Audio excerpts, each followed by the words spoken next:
It's not until you've been exposed to the industry for a good chunk of time, enough to go through some of life's own trials and tribulations, hopefully maturing along the way, that you realise just how out of control, off the rails, underwear on the head, pencil up the nose, gaga freaking insane a lot of the gaming world's marketing can be. Simply down to the cost and overall size of the industry right now, though looking back, these things have always happened, there's a moral cleansing need to shift units. One that feels as though it boils down to say whatever the hell you need to, just sell the damn game. Alas, this generation we've seen some of the biggest porkers in the history of the medium, many of which have resulted in lawsuits, the death of franchises, the tarnation of once beloved industry figures, or hell, why not all three? Honestly, if lies are porky pies, the games industry is a meat packing plant at this point. I'm Will for WhatCulture, and here are the 15 biggest video game lies you've been told this decade.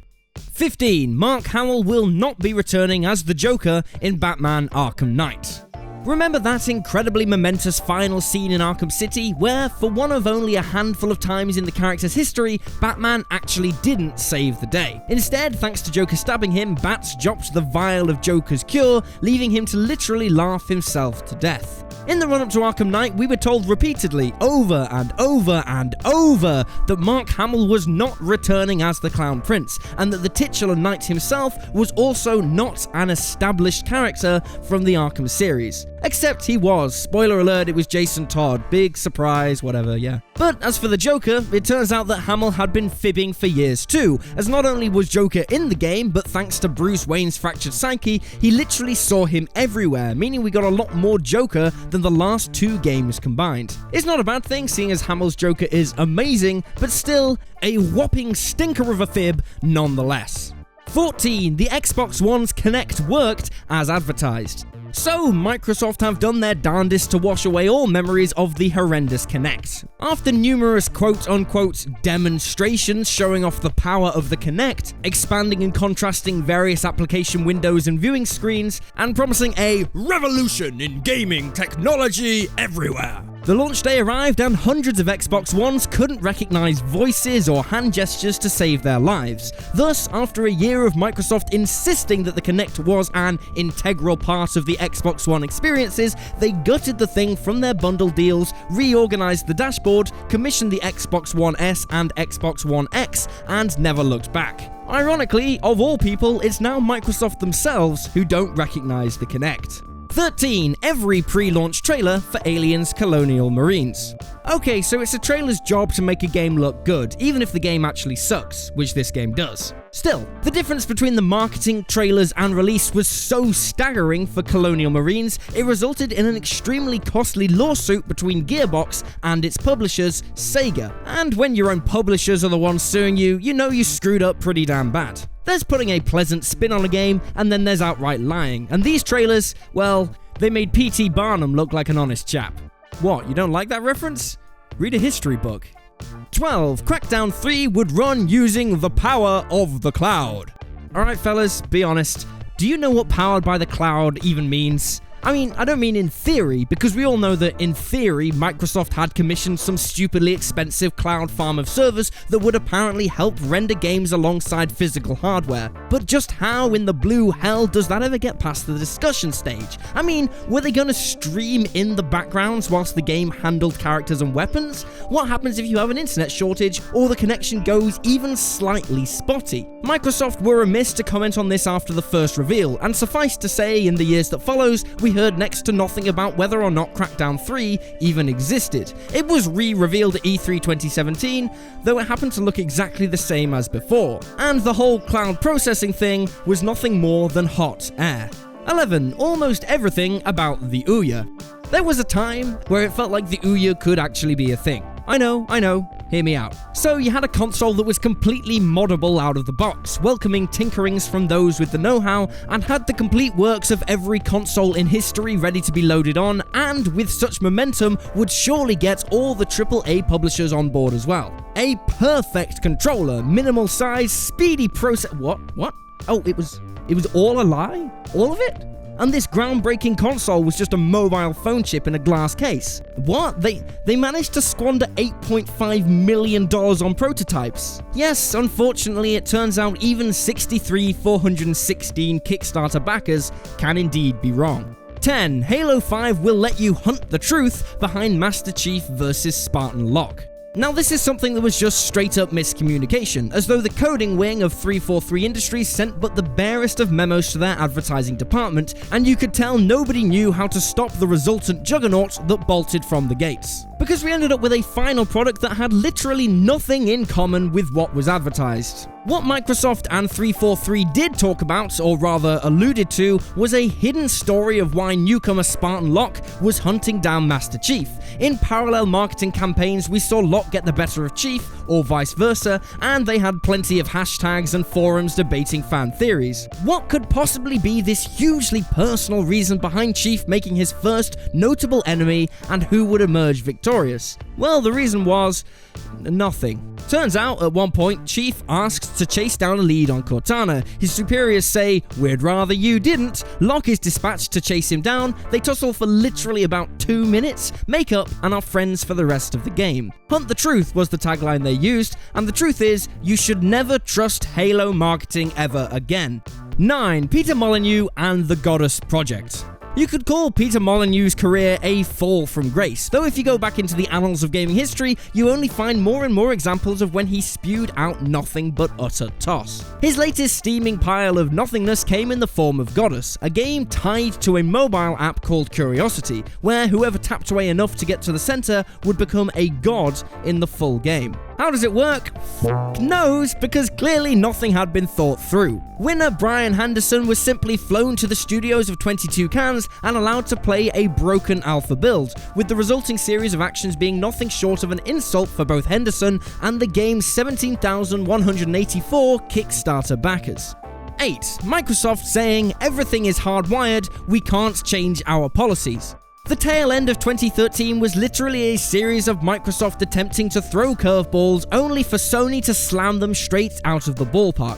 One of the biggest was the genuinely baffling approach the former had to DRM, digital rights management, in light of their Xbox One reveal. The initial controversy stemmed from Microsoft wanting to enact a family policy where a collection of Xbox accounts could be all greenlit to gain access to the same games regardless of purchase. So far, so good. Next, they attempted to enforce a policy surrounding the purchasing/trading of license fees necessary to play games, even if you wanted to just lend a game to a mate. And why? Because Microsoft was determined to convince you that this was the future. However, Microsoft tried everything they could to make it happen, even telling us all that the console was built from the ground up to have these features in it, and it wasn't as simple as flipping a switch to revert them. Though, literally a week later, when the world's media and everyone else collectively screamed, "Are you freaking serious?" well, do you know what they did? They just flicked a switch and got rid of it. 7. Destiny's world will be so expansive, every gun will tell a story.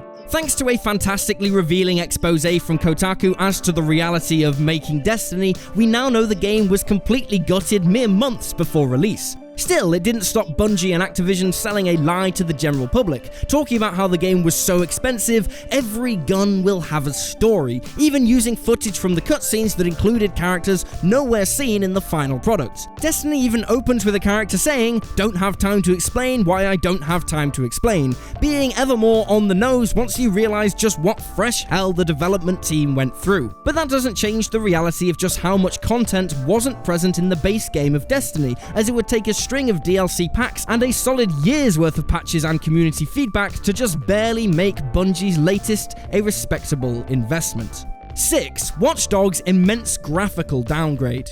If you were to point to one specific game that started this generation off on the wrong foot, it is Watch Dogs. Initially delayed just after the launch of the new systems, which many people bought specifically to play the game in the first place, me. When the game finally launched in 2014, there was an immediate, demonstrable downgrade in graphical quality. Not only that, but many areas appeared to be unfinished, had blurry textures, or just otherwise failed to look sufficiently next-gen. Ubisoft insisted that the game had to look a certain way, and there was no downgrade, only for PC users to take one look at the game's files and note there were a number of graphical shaders turned off. Said shaders restored the game to how it was supposed to look, leaving OUYA to respond by saying these changes were necessary to get the game running in the first place. 5. Metal Gear Solid 5 will be the missing link and will explain Big Boss's downfall. The true story behind what happened over at Konami Towers during MGS5's development is out there and relatively well known. However, the ructions between Hideo Kojima and Konami didn't happen until long into development,